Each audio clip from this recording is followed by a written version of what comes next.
Welcome to History at High Noon. The next few weeks we're going to be doing Coffee County's culture, and I'm going to do the first one because Chris Adams couldn't be here today, but he sent me his notes. Now, I'm not going to say all this this is just prompts for me to continue with. But first I'm going to start with some announcements.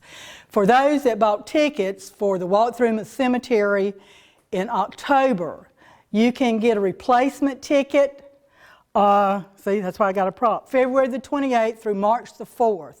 Just bring your ticket up here. We'll get you a new ticket. It's going to be the March 18th and 19th that weekend. And if they don't pick up tickets by the 4th, any of them we have left over, we'll offer to the public to purchase. Okay? So we're excited about that. What's the date on that, Joe? March 18th and 19th. Friday and Saturday. We do 2 sessions on Saturday, a 10 o'clock and a 1 o'clock. Change tickets, though. What's that date? February the 28th through March the 4th.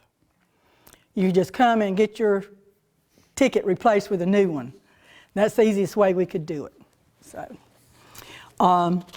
anyway, History at High Noon is going to be a little different this month and next month. We're going to do this again on the 16th. Joanne Lott is going to come and speak. And on the 23rd of this month, Delney Wilcox from Nichols will come and speak. And on March the 2nd, I've got 2 possibles, but they haven't gotten back to me yet. They will, they said, by middle of February. They want to do it together, but we'll see what happens, okay? But today, we're going to talk about the crackers. South Georgia, especially, there were 17 counties in South Georgia between Macon and the Florida line that consisted of huge old growth, long leaf pine trees, like the pines we have now, but longer leaves on them. And it had grass underneath it. I used to call it bull grass when I was little. It gets about this high and it's thick and it turns brown and it takes a bulldozer to dig it up when it gets hooked in your ground. But that's what this area looked like. Coffee County was kind of in the middle of the 17 counties that were part of the Wiregrass, Georgia. This land, the first people that came across this land were Creek Indians and migratory Indians. They'd come through hunting and fishing. But because of the trees and the grass and the poor sandy soil, lime hole sinks. Anybody know what a lime hole sink is? You got lime underneath and you'd be walking across and it's gone. Daddy almost lost a cotton picker one time because it was right on the edge of a lime sink. So those are the kind of things, and there were swamp lands, a lot of swamp lands. I think my house sits on some of that kind of dirt too. But nobody had settled here. The Indians hadn't stayed here. They hunted here, they camped here, but they did not have a settlement in the 17 and 1800s. But the state of Georgia in 1819 and 1820 came to an agreement with the Indians that they had cessation of that property. So all of Wiregrass was open to land lotteries. This is where you put your name in a basket and you get drawn. And if you get it, you got land. If you were a female, like in West Green, we had a lady, a widow lady that had 4 children. She got 250 acres in the land lottery. And widows and children and families. And widows they put one in a pile and the others in a pile, and they would draw, and that's who got land. Now then, the people that did this had nothing. If you talk about poor white trash, that was all of them. They had nothing. They were subsistence or they worked for somebody else. The people that moved in here had nothing. Sometimes, if they were lucky, they had a milk cow and all this kind of stuff. But sometime over the 100 years, when Telfair County and all these other areas were being developed, you had stray cows, wild hogs, and all this, and they were loose in the wiregrass. And so a lot of them, when they got here, they hemmed those up. They never fenced them up. You didn't put up fence. because that wiregrass, you needed a lot of it to feed one animal. So they just let them wander. Free range, like Douglas was up until about 1940. You just had chickens and cows walking everywhere. But the first ones that came with the land lottery. Now, there were some that came from Burkett's Ferry, which came across the Okmulgee River. That's where all the Burketts came into at Coffee County, and they settled West Green. And the reason I'll talk about West Green today is because I've done the history of West Green and I know the details.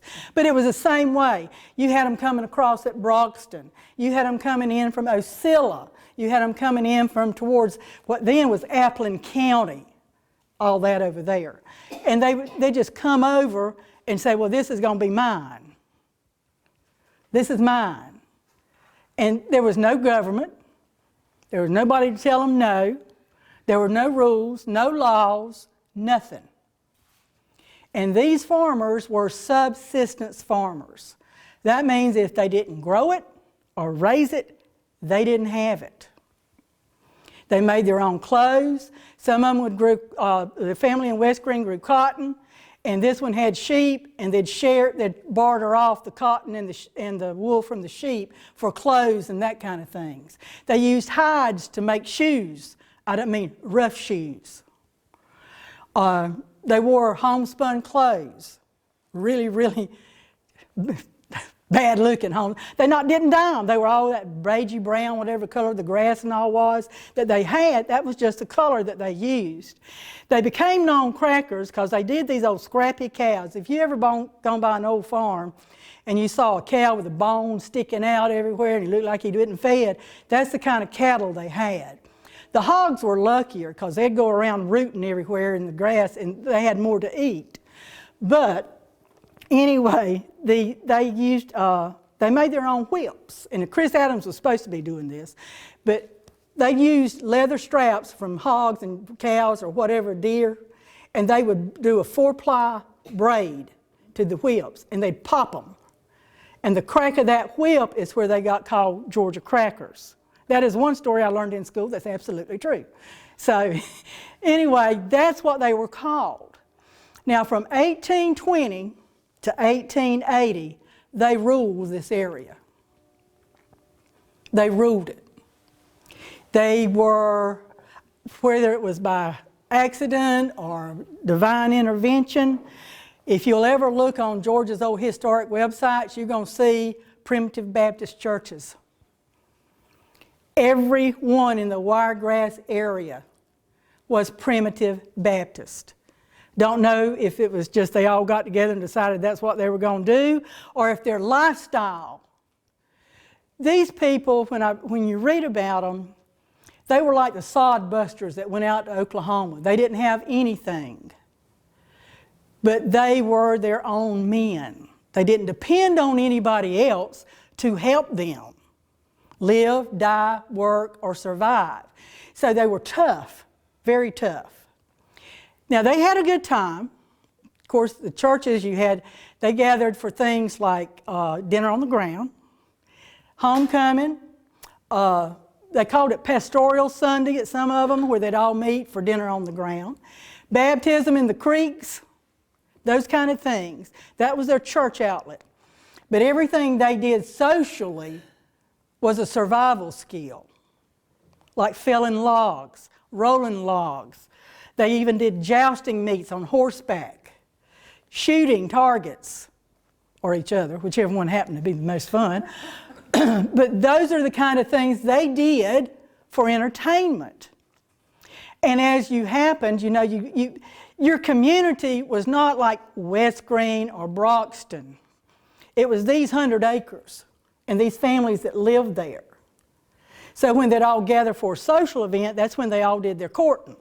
So that's why don't ask somebody who they're kin to in Coffee County, because if they really know, they're kin to all of them.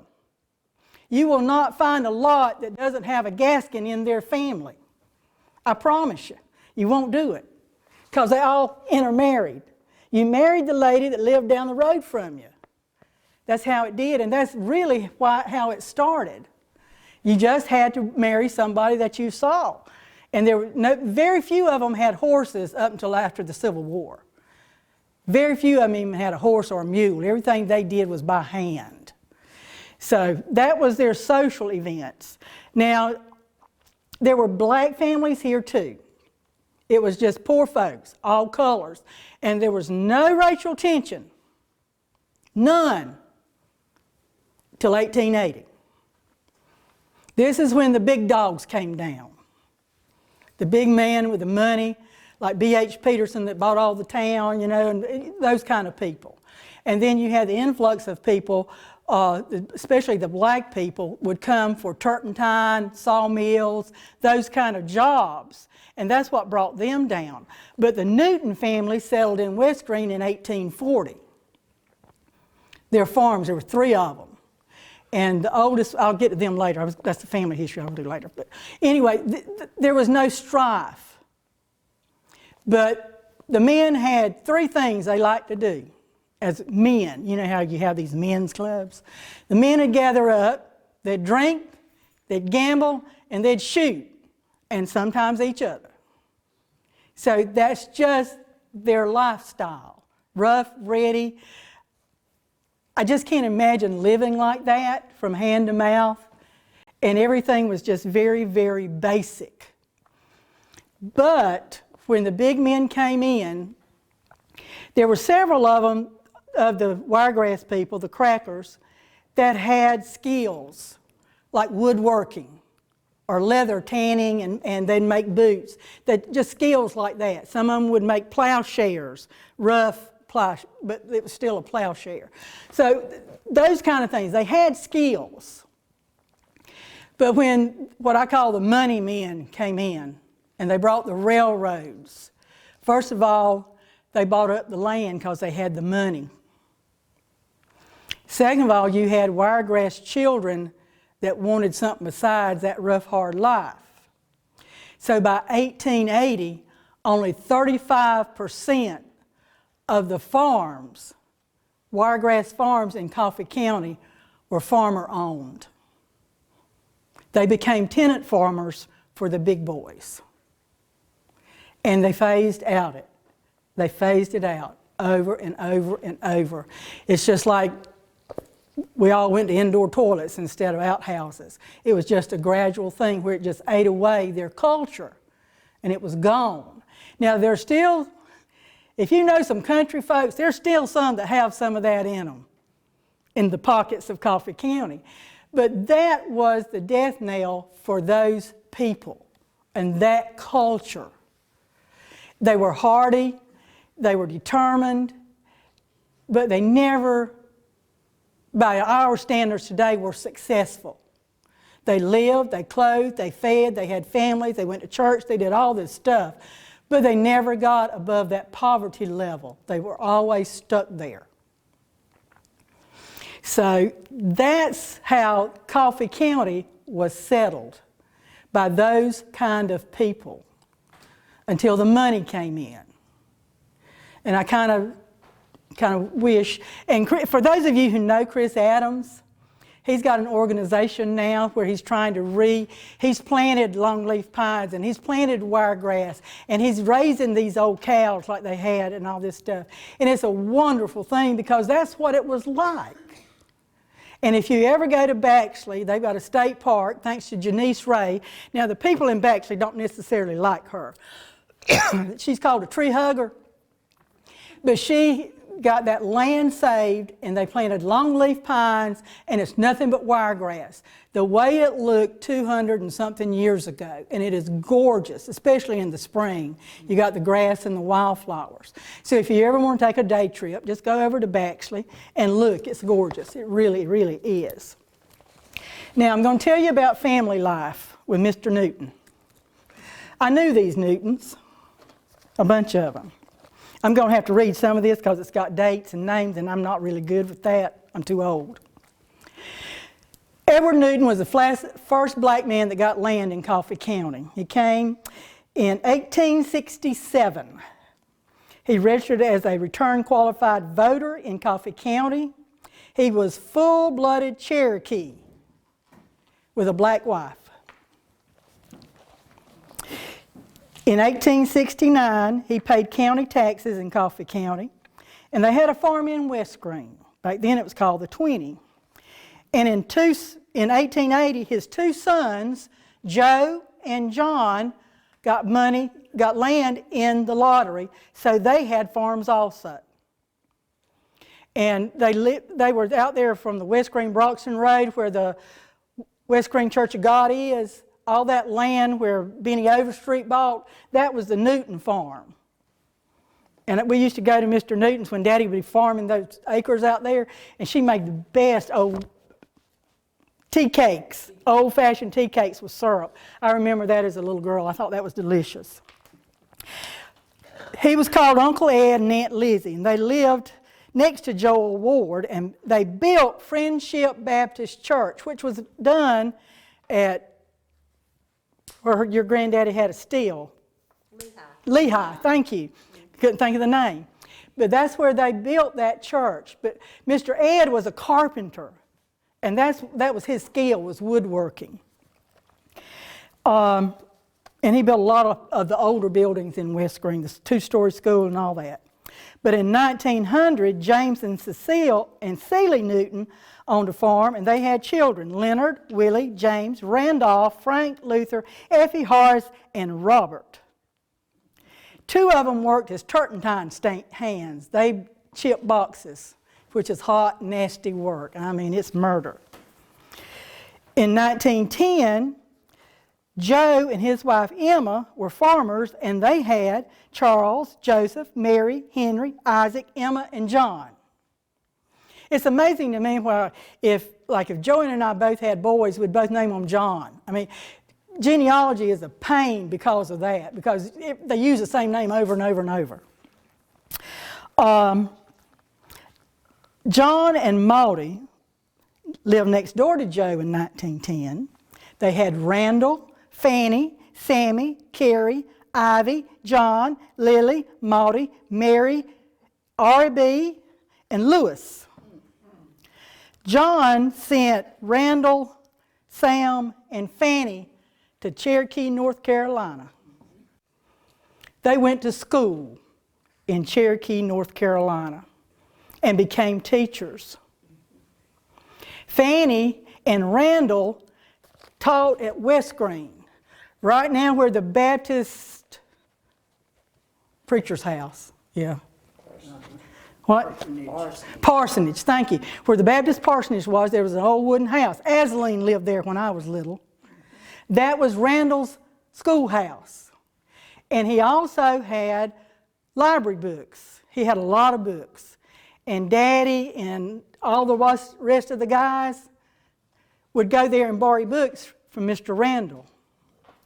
Fanny she taught there at West Green 1 year with Randall, and then she went out to Tanner, where John Tanner's family and all was from, out from Nichols, and she taught there for several years. Joe adopted two sons, Otis and Rudolph, and they lived on the West Green Broxton Road. Maudie's son, Joe, and his wife, Flossie, this is the lady with the tea cakes, stayed on the farm and eventually sold the land. They sold it to Daddy, and then he sold it to Benny Overstreet. But his family moved to Douglas. Some of them became city commissioners in the city of Douglas. So that's what a Wiregrass family did. They buckled down, they raised a family, they contributed to the community, and it was just, that's when the community was the heart. Somebody said one time when we were talking about the integration process in Coffee County that we'd lose our community because our schools happened, and we did. Carver lost theirs, West Green lost theirs, because they all had high schools.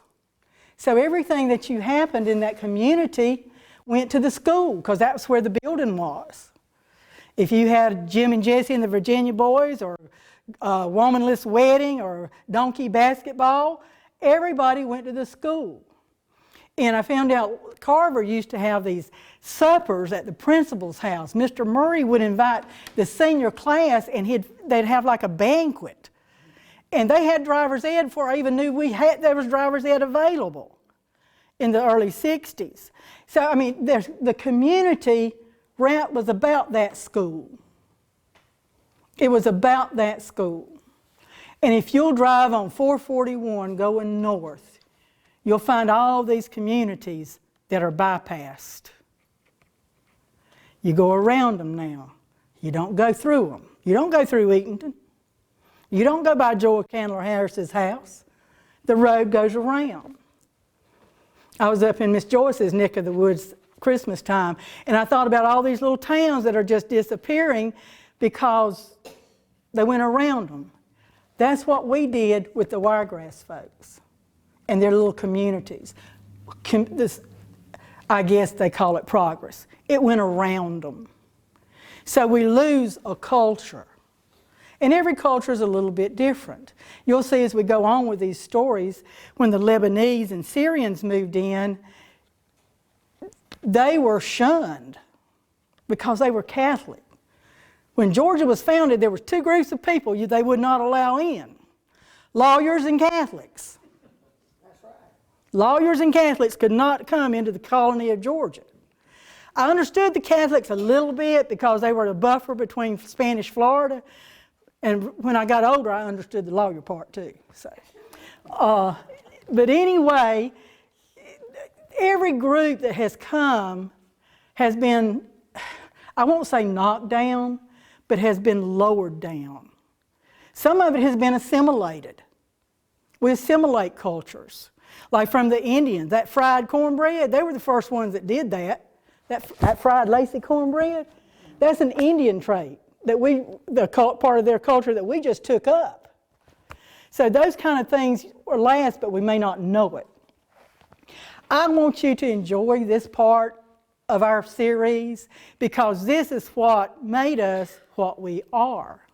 Even when the parts were there that we didn't like, they're part of us now. And they should remain that way, and we shouldn't forget them. And this is a little bit off the topic, but the Bagley family has given the Historical Society rights to work the Ward Cemetery. And I don't know if any of y'all know where that is. It's on Highway 32 and the bypass.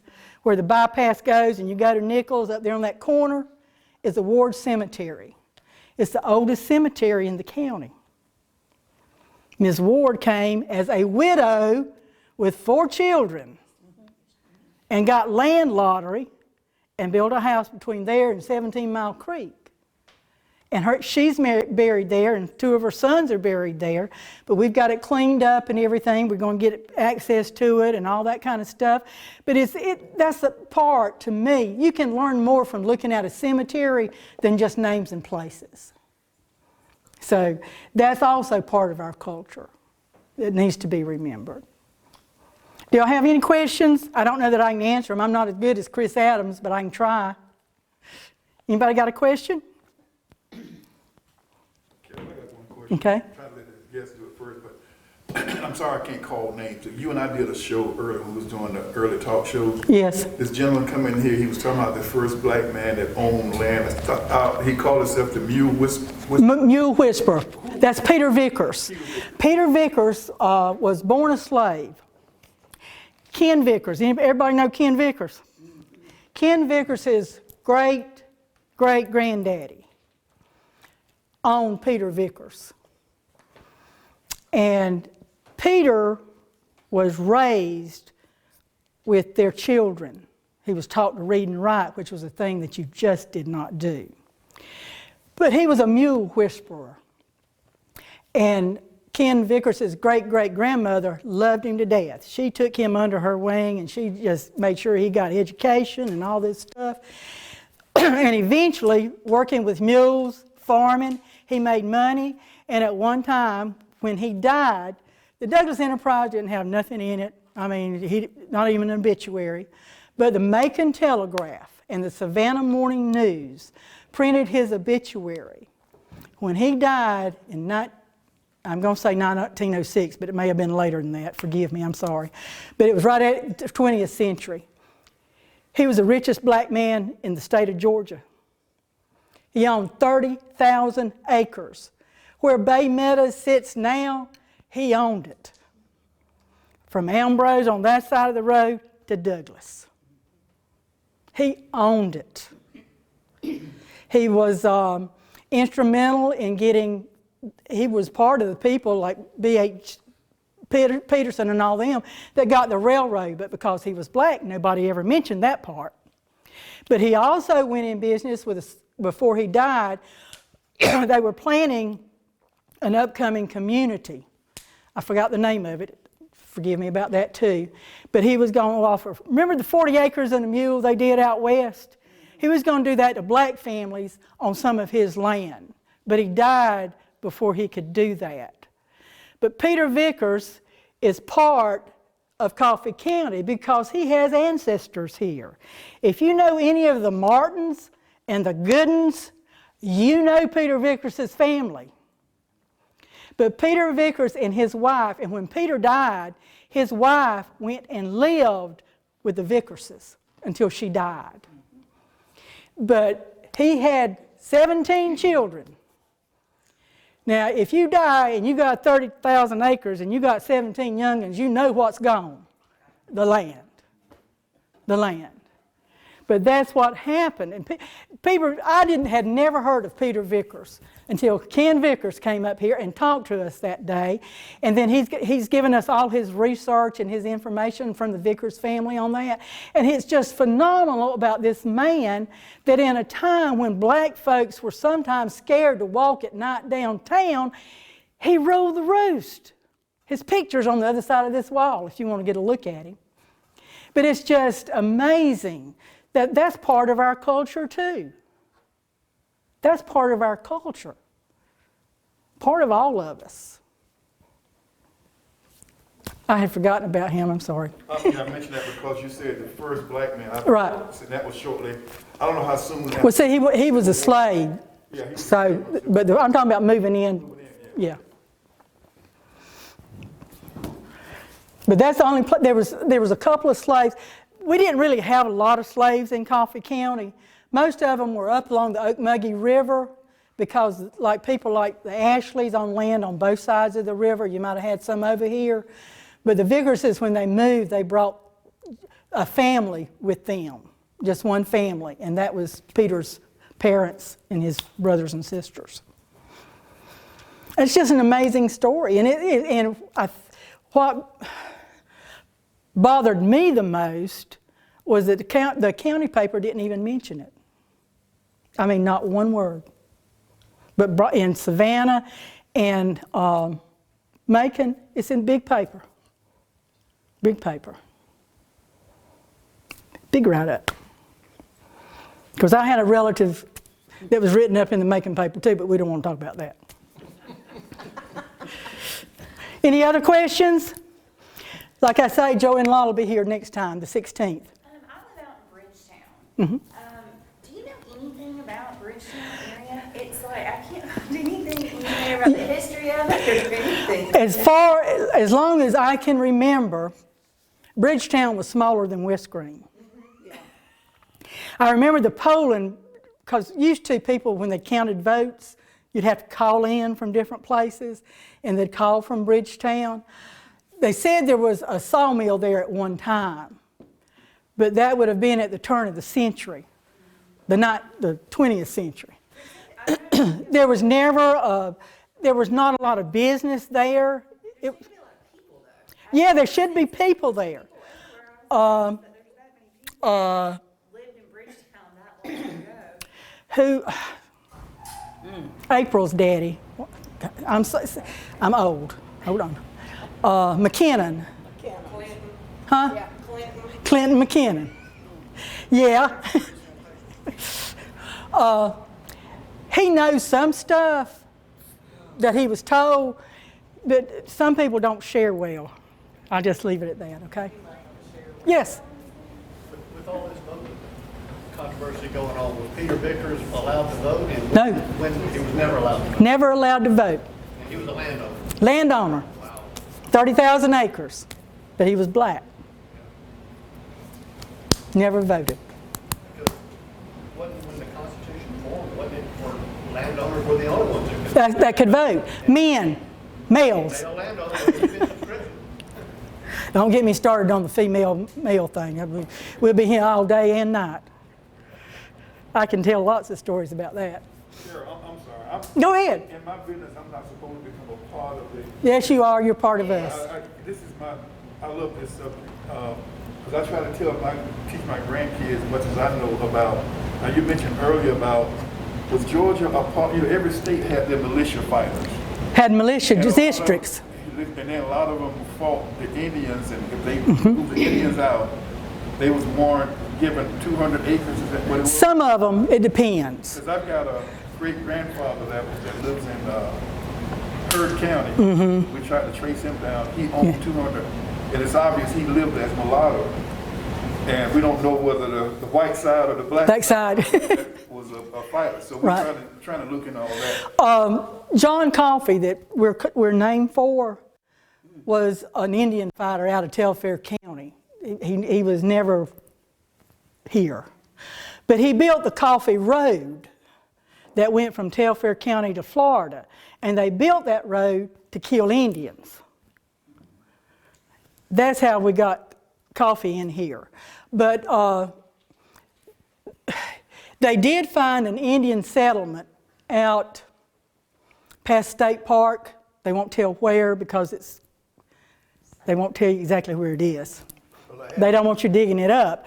But it was Neolithic. It's like 1,000 years old. It's not 1800s, 1700s. There had to be a lot of Indian, maybe summer settlements or Oh yeah, they'd come and hunt for weeks and months at a time. all kind of pottery. Oh yeah, they did a lot. They did a lot of campsites, and they'd stay. From our best records, they'd stay 2 to 3 months sometime. Like they'd come deer hunting and stay until they got all they wanted, and they'd leave. And then they'd come and fish, and then get all they wanted, and they'd leave. But there was not a regular home site. You said General Coffey in Jacksonville, Georgia. Yeah. Go right through Jacksonville, there's a little cemetery up on Yeah, anybody that hadn't been there, they ought to go look. It's wonderful. Generals. Yeah. That's tombstones or markers or whatever up there for them. I mean, it's Yeah. impressive. Yeah. The people. People used to, tombstones and all those kind of things were status symbols. If you didn't have any money, there's just an old slab. If you'll go to the cemetery in Douglas, you'll see what it looks like concrete that's been eaten away. That's actually the top of the casket. There's no stone on top of it. It's part of the casket. They didn't even put a slab down. So when you see one that looks like cement that a young'un made and it's all dirty and dark and got pock marks in it, that's the top of the grave. The fancier the grave, the more well-to-do you were. Donna and I, it's interesting you talking about tombstones and all. Donna and I were messing around, and not far from where you're at now, where you live. There's a huge, unbelievable tombstone. Yes. And the story is that we were told was that when the man died, he left the money to his mistress. He left his money, no. He was married, he was married to it was a Henson funeral. His mother-in-law, his parents hated her. She was poor white trash. And the story was that once his funeral was over with and the tombstone was ordered from France, there was no money left. That's right. And when James Moore was a little boy, he went hunting with a BB gun and chipped the man's hat. Yeah. That's old Wilcox Cemetery. There was a Wilcox church there. It was a camp meeting church at one time, and they started a couple of graves. I can't remember the name now. Old Bethel. Yeah, Old Bethel. That's what it became later. But it started out with the Wilcox family. Yeah. It's right there behind John Moore's house. A brick tomb or whatever Yeah. you call it, they had a grave there that was, I understand, was the first Wilcox burial. Right. The family that owned where we live now, Papa Ray bought it when he came in 36 or whatever. This man owned it and had a big turpentine steel and all that stuff. And his 3-year, I think she was 3-year-old daughter fell off a horse and died. And he sold his farm, and his daughter's buried in that cemetery. And they left. They went back north. See, you learn all kind of stuff if you go to a cemetery. Carol, Yeah. you know, Peter Vickers is Cemetery, graves out there. It's out there now in the paper. He's always had a lot of money because of It's the huge. huge place. Right at Sunnyside Yeah. Yep. graveyard. Yep. Where's Sunnyside? Out towards Ambrose. I'm good. I'm not good with directions. I can't. It's off on the, Willowcoochee Highway, isn't it? Sunnyside Church. Not church. Not the church. It's a cemetery. I can't hear, honey. Please, I don't even know the names of the streets in Douglas. You've seen Peter I've been Douglas. out. I haven't been out there, but I was told we did that. Right. School, that's where it was. I haven't really seen it. But I'm told. Ken, it's not far from Ken Vickers' house. Yeah. It's not far from Ken Vickers' house, but I hadn't been out there. I don't think it's kept up very well. Last time I saw Ken about 3 years ago, he said he went out there, took some men out there about once every year and just cleaned it up some, but I don't. The only time I visit cemeteries in the country is in the winter, in case creepy crawlies are around. Are they working on that Ward Cemetery now, Carol? We've got it cleaned up. We've got one headstone that it was tall, and it's fallen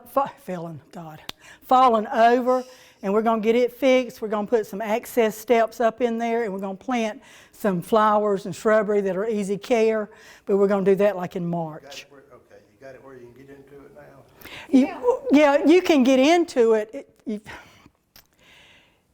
you take that bypass going to the dollar, okay, there's an access road right on the other side of that little rail.